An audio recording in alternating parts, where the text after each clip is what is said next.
सासू माँ बदल गई। कहानी उस घर की है जहाँ बहू और बेटी को एक माना जाता था, लेकिन फिर अरे शिखा बेटा, तू रसोई में क्यों घुसी रहती है? जा, रोटी मैं बना लूंगी। नहीं नहीं माँ जी, आप बैठिए, बस सारा खाना बन ही गया है। श्वेता को बोल देती हूँ, वो खाना लगा देगी सबका। सॉरी भाभी, मेरे पास वक्त नहीं है। माँ, मुझे पैसे देना, पार्लर जाना है। हाँ हाँ चली जाना, भाभी को भी ले जाना।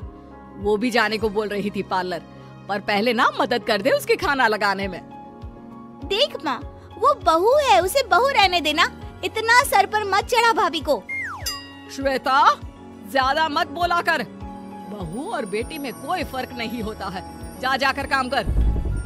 ननद को माँ का भाभी से इस तरह प्यार करना बिल्कुल अच्छा नहीं लगता। वो बार बार किसी न किसी तरह माँ को भाभी के खिलाफ भड़काती रहती, लेकिन कोई फायदा ना होता। एक रोज, अरे बेटे किशन, जा बहू को कहीं घुमा कर ला, सारा दिन घर में काम करती रहती है। हाँ हाँ माँ, हम लोग जा रहे हैं ना गोवा। अच्छा जी, भाभी ने तो हमें बताया भी नहीं। वैसे तो सारी पंचायत करती है, ये गोवा वाली बात क्यों छुपा गई हमसे? अरे क्योंकि उसे खुद नहीं पता था बहन। मुझे टिकट सस्ती मिल रही थी तो मैंने बुक कर दिया। हाँ शिखा, पैकिंग कर ले, संडे हम जा रहे हैं गोवा। दोपहर में शिखा पैकिंग कर रही थी कि सास आ जाती है। ये क्या बहू, साड़ियाँ? अरे गोवा जा रही है घूमने या फिर शादी में मायके हैं?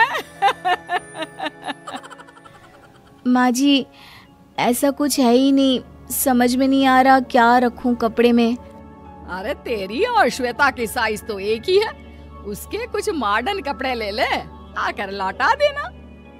हाँ माँ जी, ये ठीक रहेगा। शिखा श्वेता के पास जाती है और उससे कपड़े मांगती है।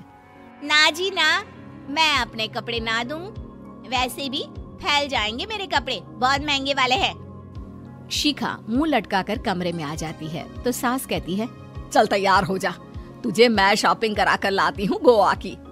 बस फिर क्या था, सास बहू निकल जाते हैं मार्केट और एक से बढ़कर एक ड्रेस खरीद कर घर आते हैं। पहले बता देती कि नए कपड़े दिलाने वाली है भाभी को, तो मैं अपने ही दे देती ना भाभी को, मुझे दिला देती नए कपड़े। देख श्वेता, परिवार का मतलब सबके साथ रहना होता है, ना कि सिर्फ अपना सोचना। वैसे भी तुझे अच्छे संस्कार सीखने चाहिए। और रही बात कपड़ों की, तो शिखा, आज से घर पर भी तू मॉडर्न कपड़े ही पहनेगी। कोई जरूरत नहीं है ये साड़ी वाड़ी लपेटने की। अब क्या था, घर पर श्वेता और शिखा एक जैसे रहते। एक बार पड़ोसन आती है। अरे बेटा, अपनी माँ को तो बुलाना, जरा बात करनी है। शिखा सास को बताती है और रसोई में चली जाती है। ये आपकी बेटी बहुत बड़ी हो गई है, इसके लिए एक रिश्ता है, कहो तो बता दूं। ये बेटी नहीं बहू है, घर में सब एक जैसा ही रहता है। वैसे मेरी बेटी भी बड़ी हो गई है, कोई रिश्ता हो तो जरूर बताना। पड़ोसन रिश्ता लेकर उन लोगों के घर आती है।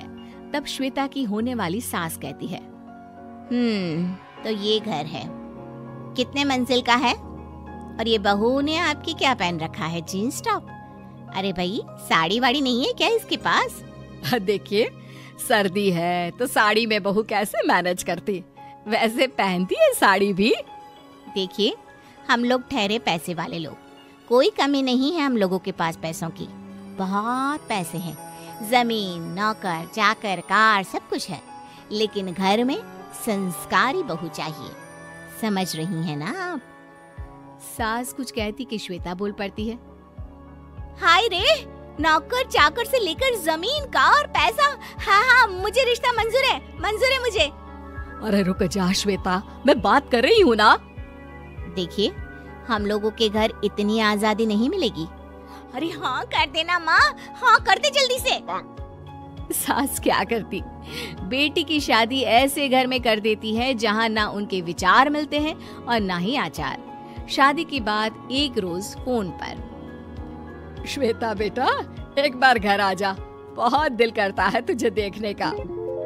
माँ, वो घर पर बहुत काम होता है, कैसे आऊँ? बड़ा घर है, लेकिन आने जाने वालों की लाइन ही लगी रहती है। बेटा मैं तो जानती थी उस घर का हाल, लेकिन तू ही नहीं मान रही थी। माँ देख, हर घर का यही हाल है। तेरी बेटी को यहाँ घूंघट हटाने की परमिशन नहीं है और एक तरफ भाभी स्कर्ट पहनकर घूम रही है। बेटा मुझे क्या पता था कि मेरी बेटी को ससुराल के नाम पर पिंजरा मिल जाएगा। अच्छा माँ, फोन रखती हूँ, सास को गर्मा गर्म रोटी खिलानी है। तुम लोगों की तरह नहीं कि एक रोटी बनाओ, एक सब्जी बनाओ, फिर सारा दिन फ्री होकर घूमो। सास फोन तो रख देती है, लेकिन सोच में पड़ जाती है कि एक तरफ बेटी जिसे कोई आजादी नहीं, वहीं दूसरी तरफ बहू जिसे देखकर लगता ही नहीं कि उसकी शादी भी हुई है। अगले रोज। शिखा, अरे ओ शिखा। हाँ माँ, क्या हुआ? कुछ चाहिए आपको? मैं जिम जा रही थी। जिम के कपड़ों में बहू को देखकर सास को घूंघट में अपनी बेटी का ख्याल आता है। देख बहू, घर में बहू की तरह रहा कर। इतने टाइट कपड़े पहनकर जिम जाना पसंद नहीं मुझे। जा जाकर रोटी बना। रोटी? माँ अभी तो शाम के 6 बजे हैं, इस वक्त रोटी? अब क्या मेरे खाने पीने पर भी पहरा है? अरे जब मर्जी तब मैं अपने घर में खा भी नहीं सकती क्या? बहू को अजीब लगता है। वो समझ नहीं पाती कि जो सास कल तक इतनी सपोर्टिव थी, उन्हें अचानक से क्या हो गया। वो किचन में जाती है, गरम रोटी के साथ 2 तरह की सब्जी, रायता, सलाद सब लेकर सास के पास आती है। माँ जी, खाना। इतना सारा खाना? राक्षस समझा है क्या मुझे? रोटी मांगी थी मैंने गर्मा गर्म बस। पर माँ जी, रोटी खाती किससे आप? सब्जी तो बनानी थी ना। अरे भूख मर गई मेरी तेरी बहस से। जा जाकर काम कर, अंदर पूरी रसोई साफ कर। बहू अंदर चली जाती है।